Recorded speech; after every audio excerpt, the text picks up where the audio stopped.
Assalamualaikum warahmatullahi wabarakatuh. Selamat pagi, salam sejahtera untuk kita semua. Yang saya hormati adik-adik tingkat TK, SD, SMP,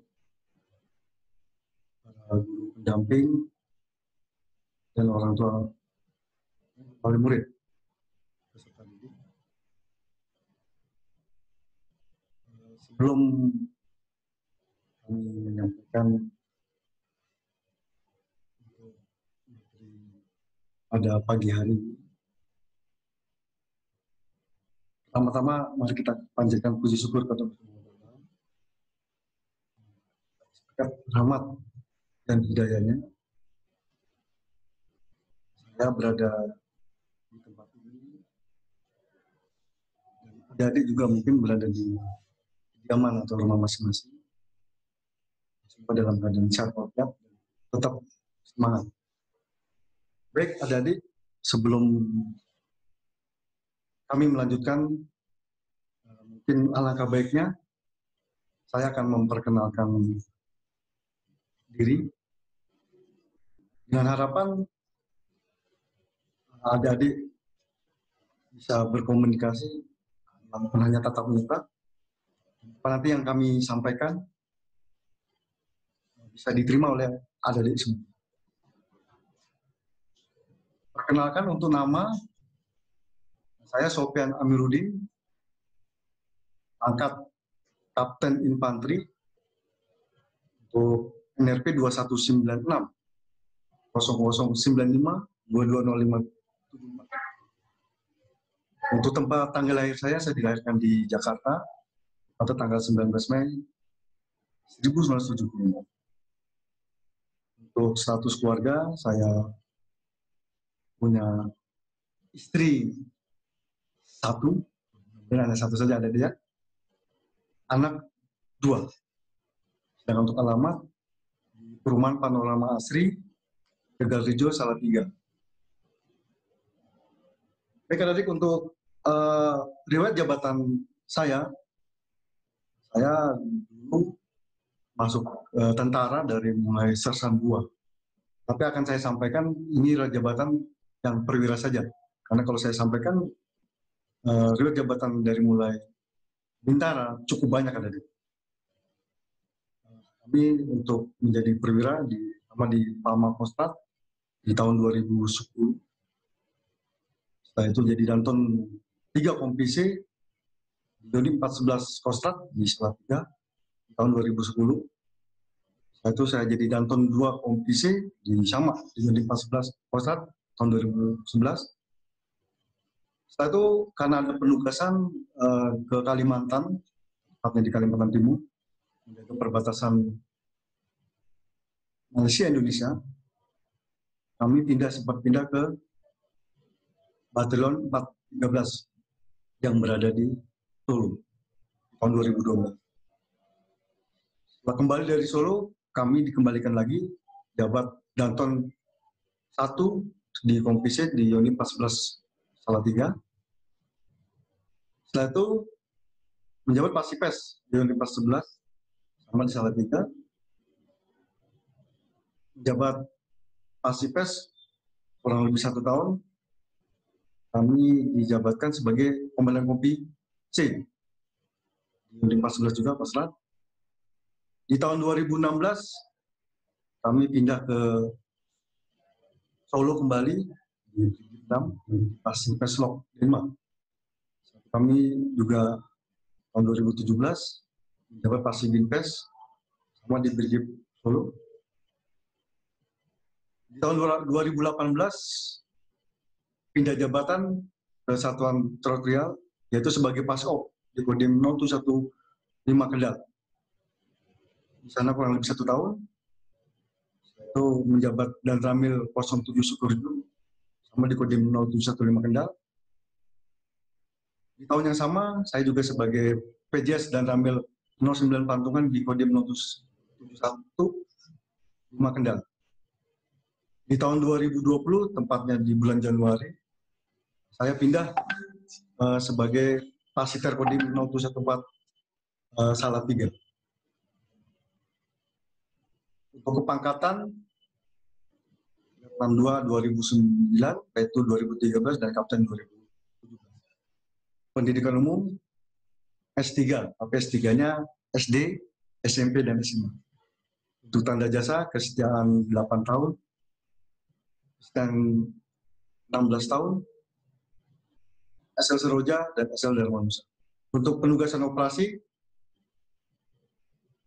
pernah operasi tim-tim tahun 1998, Pamtas RI tim-tim 2002, dan Pamtas RI Malaysia 2012, terakhir di tahun 2015, Pamtas RI Papua Nugini. Mungkin itu riwayat hidup saya sebagai perjalanan tentara.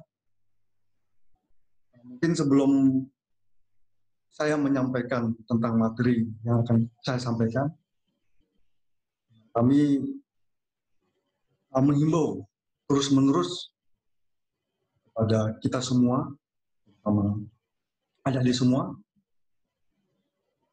walaupun sekarang ini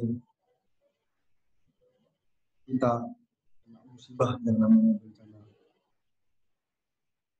COVID-19, tapi yang namanya kehidupan itu terus berjalan. Nah, sehingga apa yang sudah disampaikan atau diperintahkan oleh pemerintah kita, baik itu pemerintah pusat, provinsi, kabupaten, kecamatan, desa, mungkin di RT RW atau di kampung kita, tetap protokol kesehatan tetap kita laksanakan, harus kita laksanakan, cuci tangan dengan sabun di air mengalir, jaga jarak. Apabila kita memang tidak penting untuk keluar rumah, lebih baik kita di rumah saja. Penting, jangan lupa menggunakan masker. Baik, adik semua, kita langsung saja ke materi. Kesempatan yang baik ini, kami dari Kodim 0714 Salatiga dapat perintah akan saya laksanakan, yaitu tentang materi penguatan karakter bangsa di era digital dan tatanan kehidupan baru, kita kenal dengan new normal. Baik, adik semua, mungkin kita sudah tahu semuanya bahwa sejarah perjuangan bangsa memberi bukti yang nyata bahwa hanya dengan semangat, persatuan dan kesatuan, rasa cinta tanah air, kesadaran bela negara yang mampu menjaga dan menegakkan kemerdekaan. Di sini kami sampaikan adik-adik semua, kita tidak boleh lupa dengan sejarah. Karena apapun yang terjadi, sejarah itu tidak boleh kita lupakan. Karena apabila sejarah kita lupakan, maka bisa-bisa akan terjadi lagi. Nah, dengan kita ingat sejarah, dengan harapan, hal yang mungkin sudah terjadi dahulu kala, kita bisa ambil petik kebaikannya maupun keburukannya, sehingga di zaman sekarang ini, hal yang seperti itu, dengan sejarah, ya jangan sampai terulang kembali, hal yang mungkin kurang baik. Baik, di sini akan saya sampaikan biar kita mengerti, paham apa itu rasa kebangsaan, apa itu paham kebangsaan maupun semangat kebangsaan. Yang pertama, rasa kebangsaan. Bahwa kesadaran bermasyarakat, berbangsa dan bernegara yang timbul karena adanya kesamaan budaya, sejarah, dan aspirasi perjuangan. Itu merupakan rasa kebangsaan yang harus kita miliki, ada dimiliki. Yang kedua, paham kebangsaan.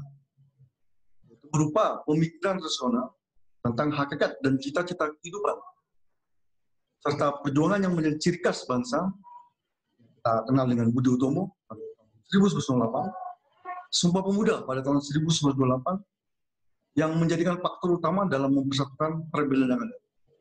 Itu merupakan paham kebangsaan. Yang terakhir, semangat kebangsaan.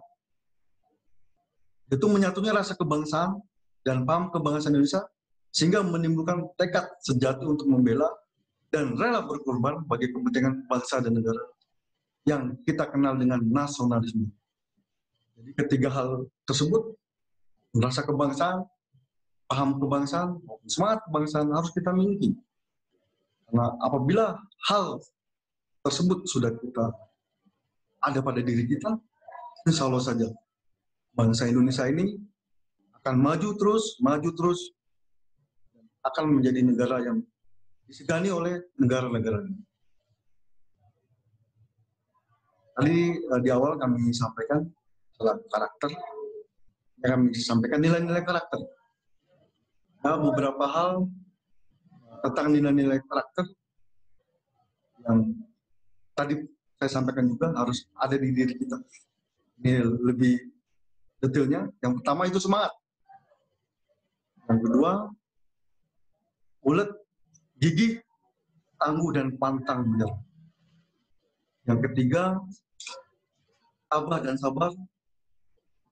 Yang keempat, jujur dan sportif. Yang kelima, semangat kebersamaan, kekompakan, persatuan dan kesatuan. Yang keenam, tanpa pamrih. Yang ketujuh, kehormatan dan harga diri. Yang kedelapan, rela berkorban. Dan yang kesembilan, mengutamakan kepentingan bangsa dan negara. Mungkin saya akan menjelaskan tidak terlalu banyak, namun ini semangat. Disampaikan nilai-nilai karakter, salah satu semangat. Apabila kita dari mulai bangun tidur, setelah itu kita menjalankan aktivitas, sampai kita kembali lagi untuk istirahat, kalau di diri kita mempunyai nilai semangat, insya Allah saja kita menjalankan hidup ini ada di pasti enak, selalu semangat.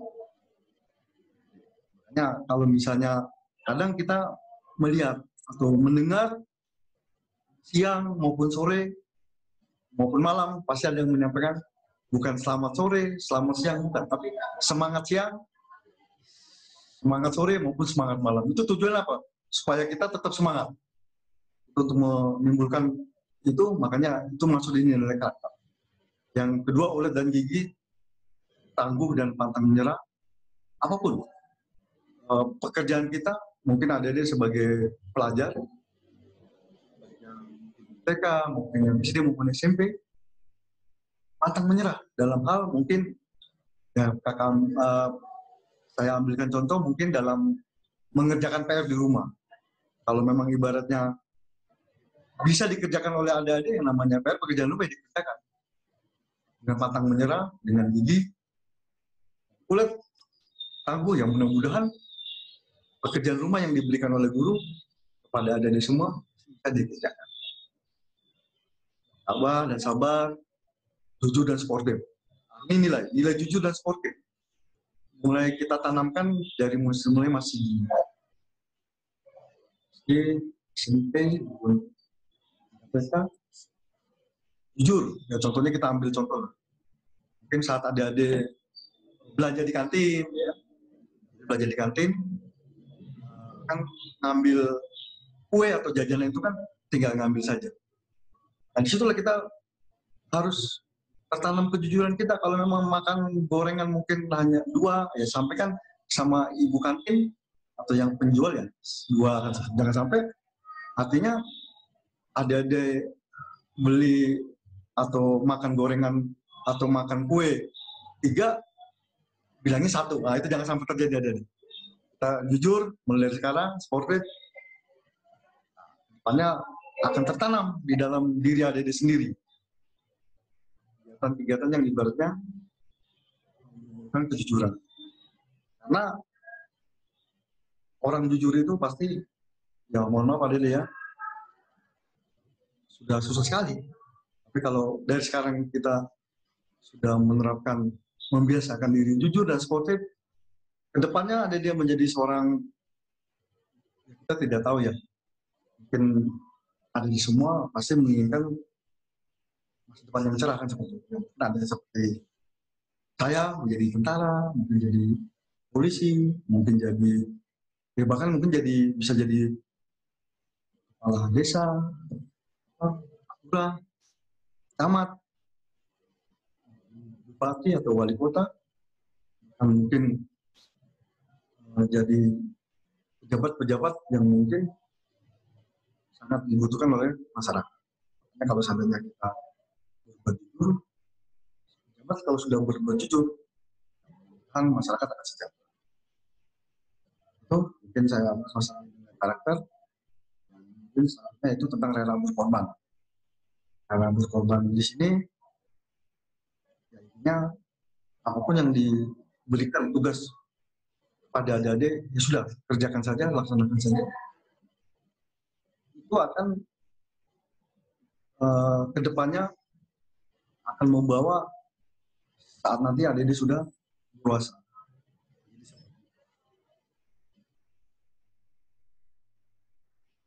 Ini saya selipkan juga samping karakter tadi, kemampuan awal bela negara yang bisa kita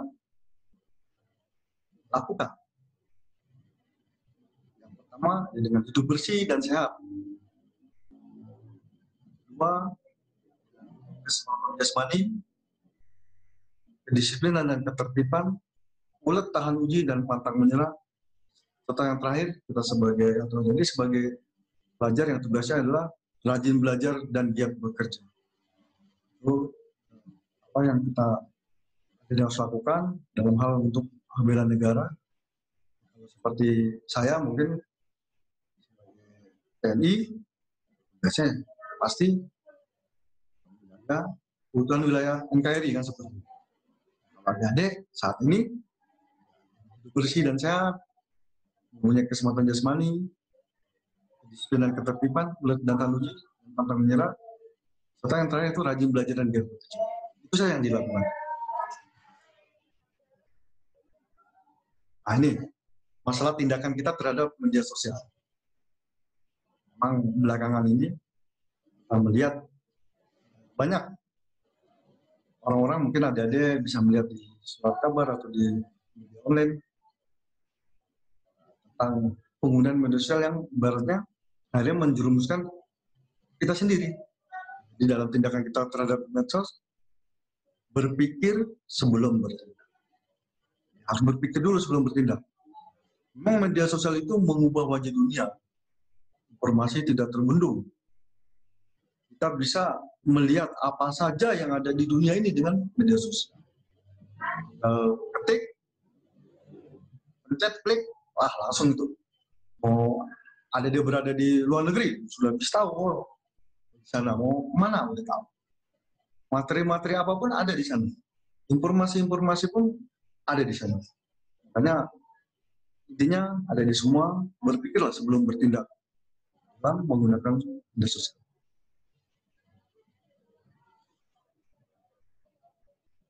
Yang penting adalah untuk dari semua,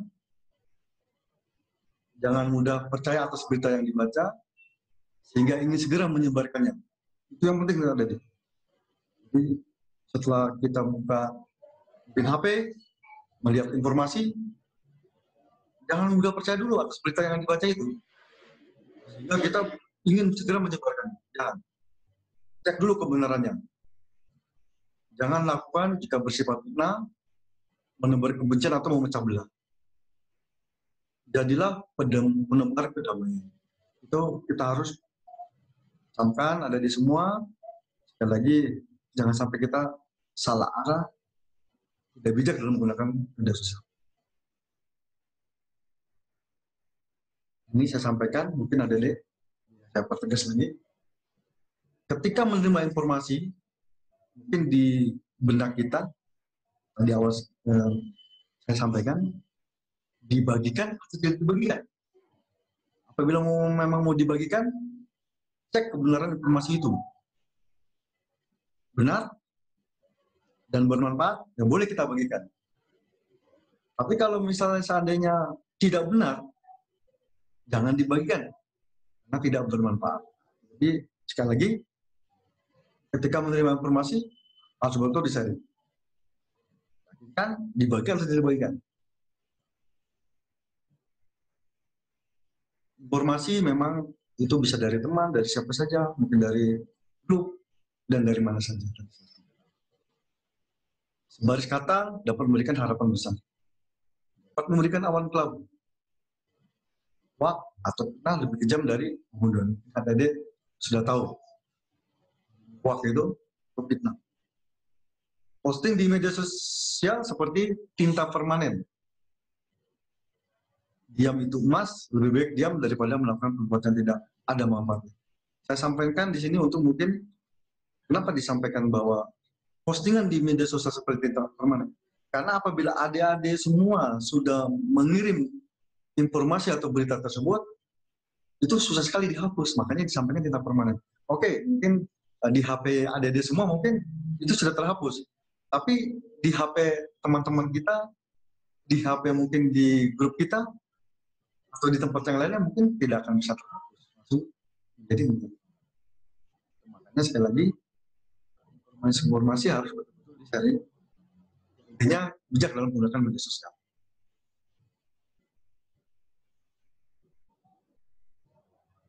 Ini adik-adik mungkin saya sampaikan untuk partisipasi nyata siswa.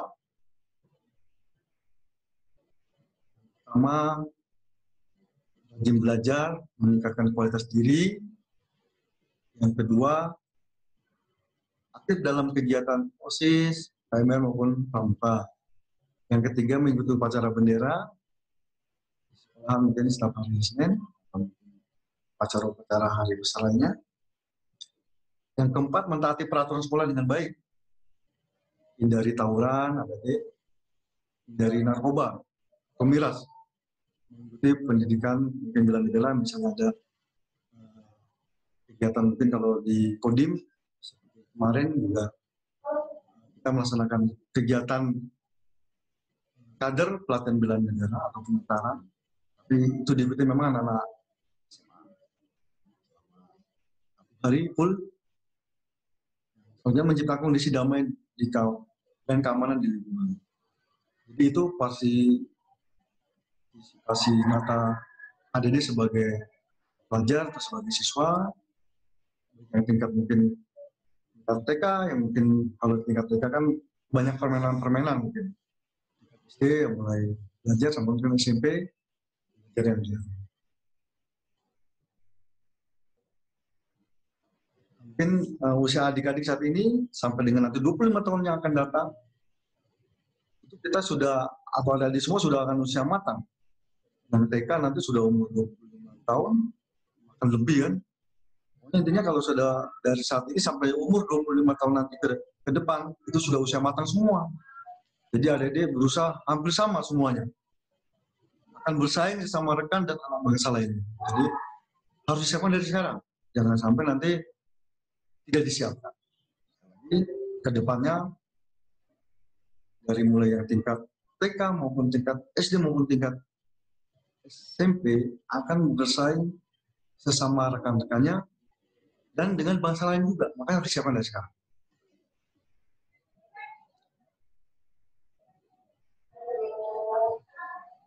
Ini mungkin saya sampaikan nanti di tahun 2039 itu prediksi penduduk dunia itu sekitar 11,6 miliar. Nanti 9,2 miliar jiwa itu di daerah non-katulistiwa dan 2,4 miliar jiwa itu di daerah katulistiwa. Itu nanti akan mencari pangan, air, dan energi di daerah katulistiwa.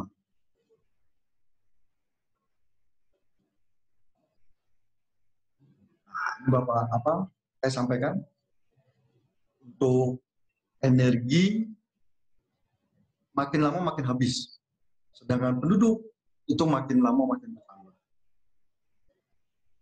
Makanya saya sampaikan nanti pada tahun 2034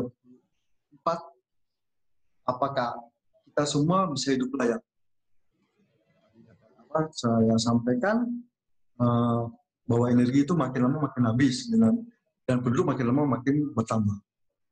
Jadi kita harus berpikir apakah nanti adik-adik ya kita semua ini akan hidup layak. Sebab itu dari mulai sekarang saat ini kita harus bijak dan bersatu. Mengapa? Karena ancaman ke depan semakin nyata dan perlu antisipasi sejak dini.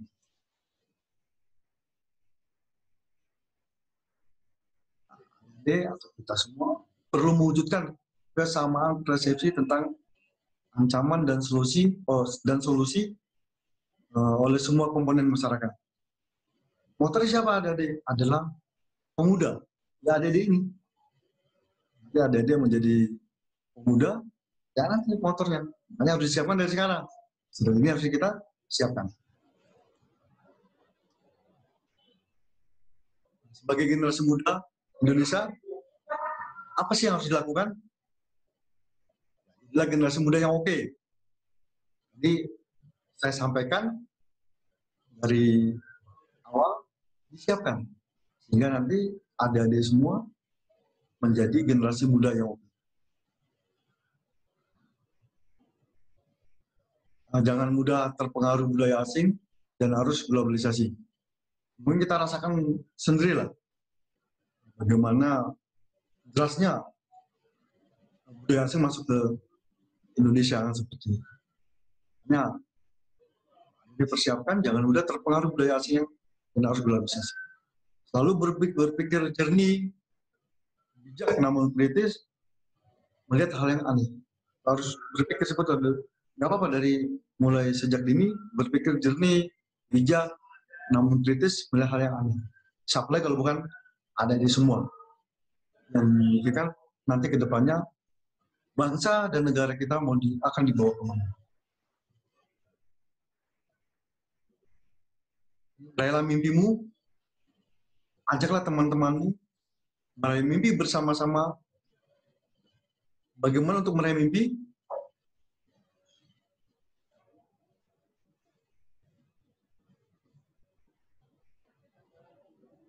Yang pertama mungkin kita harus ingat kepada Tuhan Yang Maha Esa, sesuai keyakinan kita masing-masing, ya kita berdoa yang baik.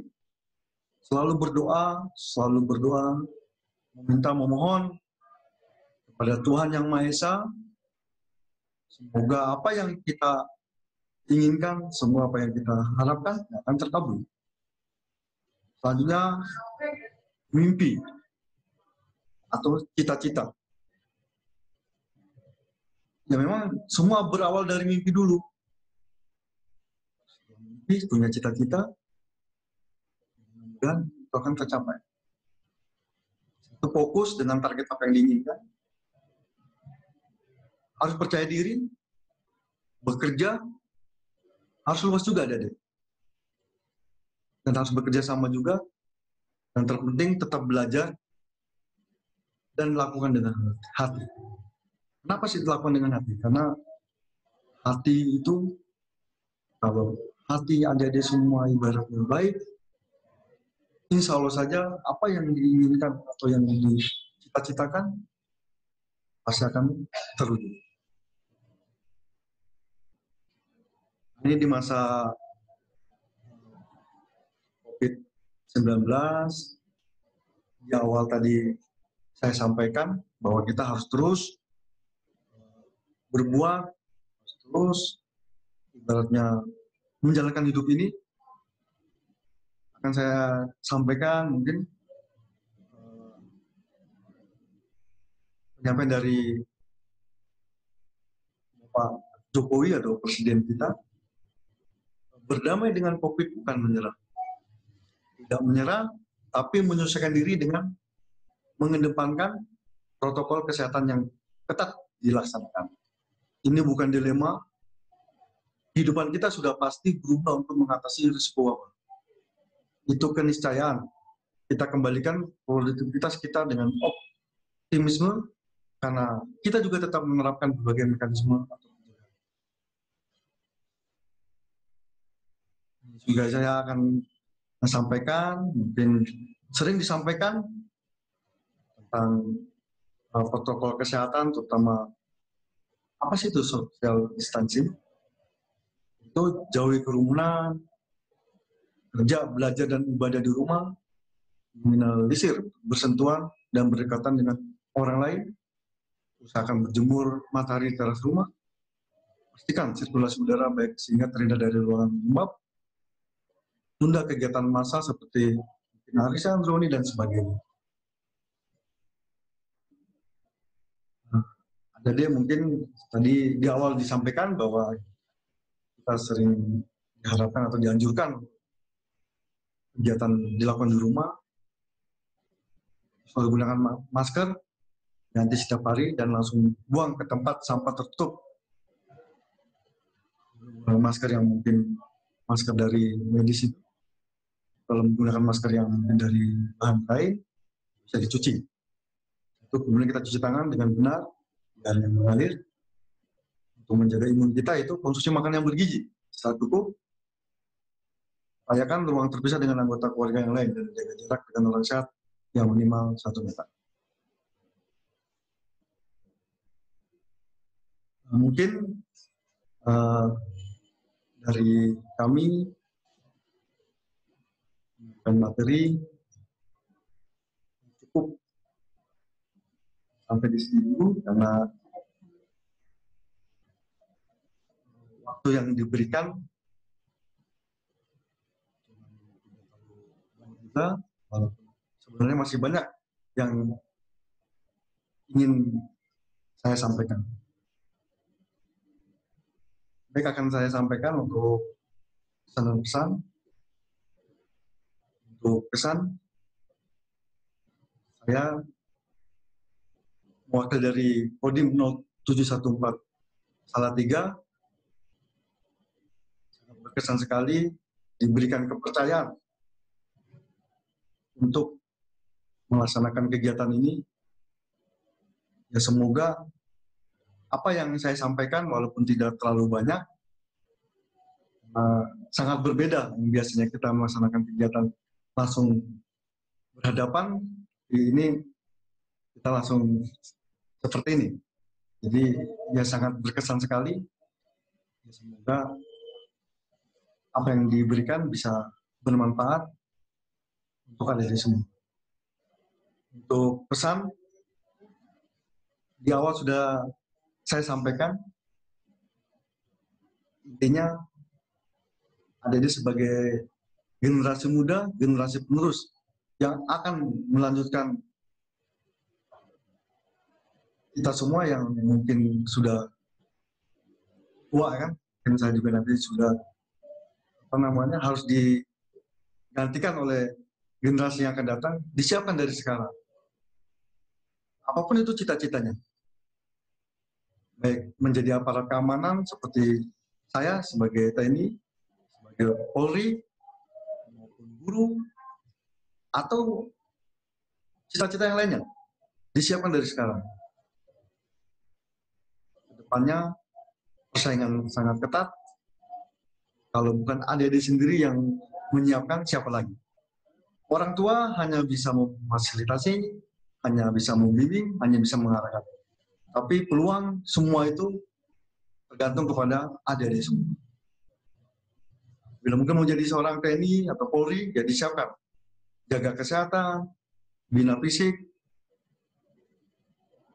rajin belajar, dan mencari informasi-informasi bagaimana cara masuk jadi tentara maupun jadi Polri. Sekali lagi, mari kita isi kemerdekaan ini, atau dalam kehidupan adik-adik sebagai pelajar, dengan hal yang positif. Ikuti kegiatan-kegiatan yang bisa membangkitkan semangat, yang bisa membentuk jati diri adik-adik, sehingga nanti apabila sudah saatnya, sudah waktunya, itu bisa digunakan. Itu mungkin yang bisa saya sampaikan. Sekali lagi saya ucapkan terima kasih kesempatan yang diberikan kepada kami. Mungkin kami juga mohon maaf apabila dalam pemberian materi ada hal yang mungkin salah atau mungkin tidak pas. Kami mohon maaf. Terima kasih. Tetap semangat. Assalamualaikum warahmatullahi wabarakatuh.